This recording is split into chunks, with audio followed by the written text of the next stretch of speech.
It's an honor for me to welcome all the government leaders, presidents, prime ministers and opposition leaders of the EPP here in Maastricht.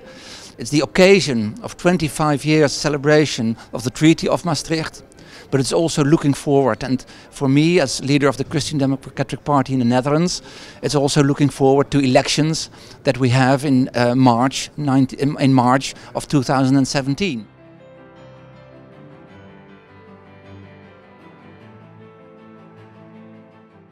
One element of that, for instance, is the Transatlantic Trade Agreement, or TTIP. Now, this will not be completed, obviously, before the outcome of the presidential election in the States. But individual countries in the European Union should not be afraid of globalization. The world is changing very rapidly, and trade has always been an opening of doors for economic expansion, for jobs and for opportunities for people.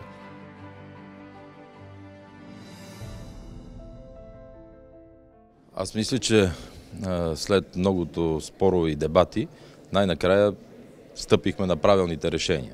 Че трябва да се затворят външните граници, Балканския път, всичко да става през официалните контролно-пропускателни пунктове, да се работи за удължаване на споразумението с Турция.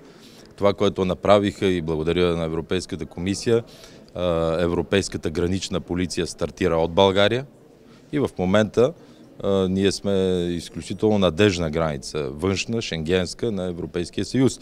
Така че с средствата, които искам да кажа са много малко в сравнение с огромните средства, които България досега похарчи за техника, за съоръжения, ние ги наричаме предпазни съоръжения, все пак имат сега и материален израз във вид на подкрепа. Ние повече на тези пари гледаме като морална подкрепа и ангажимент, и доказване, че Европейския съюз може да бъде гъвкав, бърз и ефективен. За което благодаря на и Жан-Клод Юнкер и на всички колеги.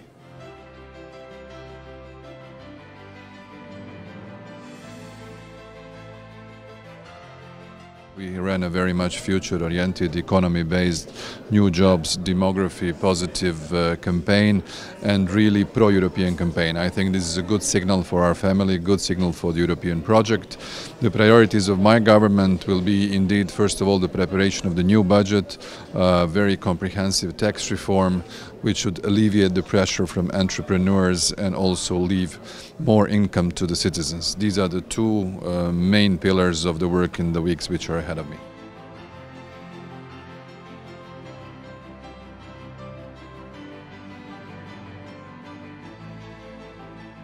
When it comes to CETA, for example, the treaty we hope to be able to the deal we hope to make with Canada, I hope that Europe can make progress for the benefit of the people of Europe, because that's what we do it for. All those people living on this continent, being part of a member state of the European Union, they want a good future, and it is up to the politicians to provide people a better future.